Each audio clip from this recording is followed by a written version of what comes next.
तो वहीं उत्तराखंड में 30 अप्रैल से चारधाम यात्रा लगातार जारी है, यानी कि रोजाना 60,000 से ज्यादा श्रद्धालु यात्रा कर रहे हैं और अभी तक 14 लाख से ज्यादा श्रद्धालुओं ने यात्रा पूरी की है।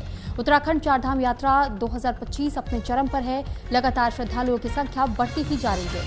देश से नहीं, विदेशों से भी श्रद्धालु चारधाम यात्रा पर आ रहे हैं। अभी तक 14 लाख से ज्यादा श्रद्धालु चारधाम यात्रा कर चुके हैं और चारधाम यात्रा की शुरुआत 30 अप्रैल से की गई थी। लेकिन प्रतिदिन ये बताया जा रहा है कि लगातार लाखों की संख्या में श्रद्धालुओं की संख्या बढ़ती चली जा रही है, यानी कि हर रोज 60,000 के मुकाबले अब आज तक जो 30 अप्रैल से शुरुआत हुई थी, अब तक की जो संख्या बताई जा रही है लगभग 14 लाख श्रद्धालु दर्शन कर चुके हैं।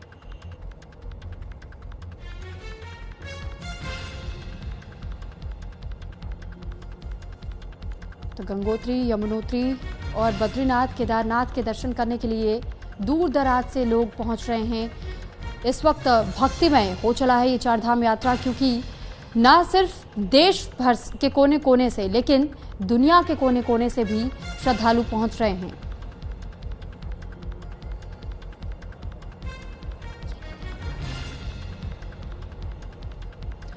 और इस पर ज्यादा जानकारी के साथ संजय पुंडीर हमारे साथ बने हुए। संजय, क्योंकि चारधाम यात्रा अभी भी जारी है, लाखों की संख्या में श्रद्धालु दर्शन कर रहे हैं, हर दिन 60,000 का ये रिकॉर्ड डेटा साझा किया जा रहा है, तो इस बीच में आपसे जानना और समझना चाहूंगी कि कैसी व्यवस्थाएं, क्या सभी श्रद्धालु संतुष्ट है? और जो चारधाम यात्रा पर अब तक जो जा रहे हैं, हमने ये भी देखा कि चाहे भारत से जुड़े हुए लोग हो, चाहे विदेशों से जुड़े हुए लोग हैं, क्या इन सभी के लिए अलग अलग से व्यवस्थाएं की गई हैं कि अगर कोई विदेशी मेहमान आता है तो उनके लिए किस तरीके की व्यवस्था होगी, भारतीय मेहमान है तो कैसी व्यवस्था रहेगी, इसको लेकर कोई जानकारी?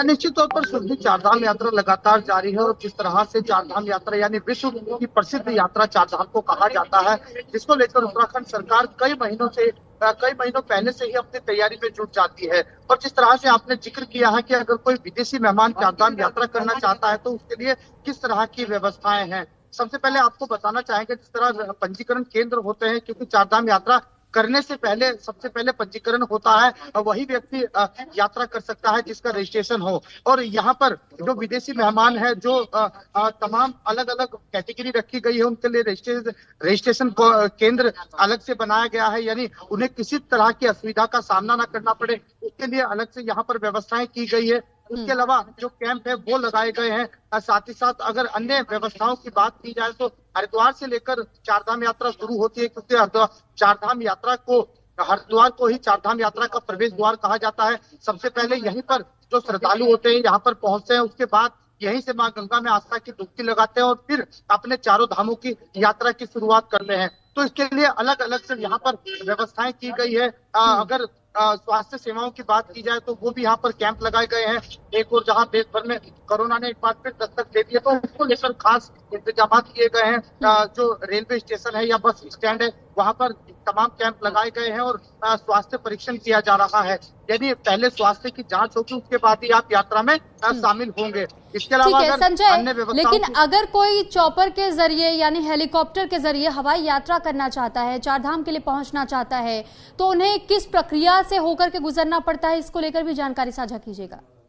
देखिए, अगर कोई चॉपर से यात्रा करना चाहता है तो सबसे पहले उसे जो यात्रा के नजदीक हेलीपैड बनाया गया है, वहां पे पहले उसे हेली सेवाओं के लिए रजिस्ट्रेशन करना होगा। उसके बाद से वो हेली सेवा का लुत्फ उठा सकता है। और तमाम तरह की जो बुकिंग है वो लगातार चल रही है। उसमें ऑनलाइन की बात की जाए, ऑफलाइन की बात की जाए तो तमाम व्यवस्थाएं यहाँ सरकार की ओर से दी गई है, क्योंकि कई महीनों की वेटिंग होती है। तो ऐसे में जो श्रद्धालु होते हैं उन्हें काफी समस्याओं का भी सामना करना पड़ता है। तो अगर जो यात्री यानी जो श्रद्धालु यात्रा करना चाहता है तो वो सबसे पहले अपना पंजीकरण कराए। अगर वो वाहन से करना चाहता है यानी 4 व्हीलर से करना चाहता है तो उसके लिए अलग प्रक्रिया है। और अगर कोई हेली सेवाओं का लाभ लेना चाहता है तो उसके लिए पंजीकरण की अलग व्यवस्थाएं हैं। इसके अलावा अगर सुरक्षा की बात की जाए तो तमाम यहाँ घाटों पर भी सुरक्षा के मानक रखे गए हैं, क्योंकि हमने बीते वर्ष देखा है कि जब चारधाम यात्रा चरम पर थी तो उस दौरान रील वगैरह बनाकर जो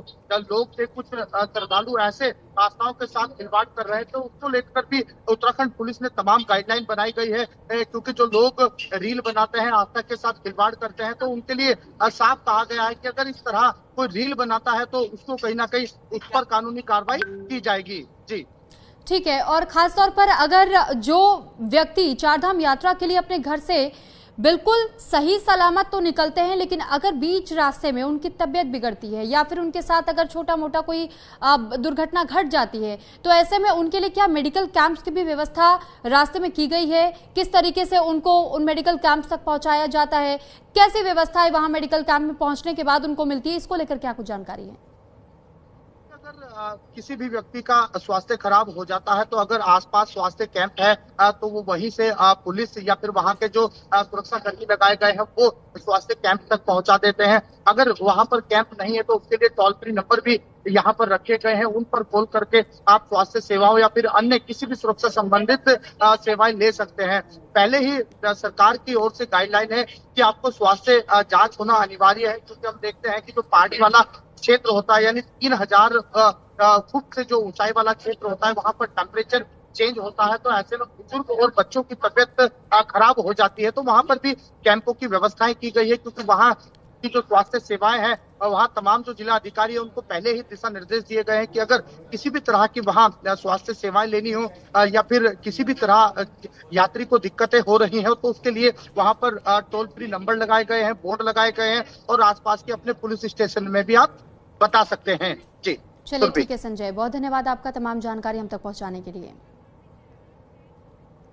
और अब हम आपको ग्राफिक्स के जरिए चारधाम यात्रा से जुड़ी कुछ और भी जानकारियां साझा कर देते हैं। तो ये चारधाम यात्रा 2025 में यानी 30 अप्रैल से इसकी शुरुआत हुई और वहीं यमुनोत्री धाम में 2,54,000 श्रद्धालुओं ने अब तक दर्शन पूजन किए हैं।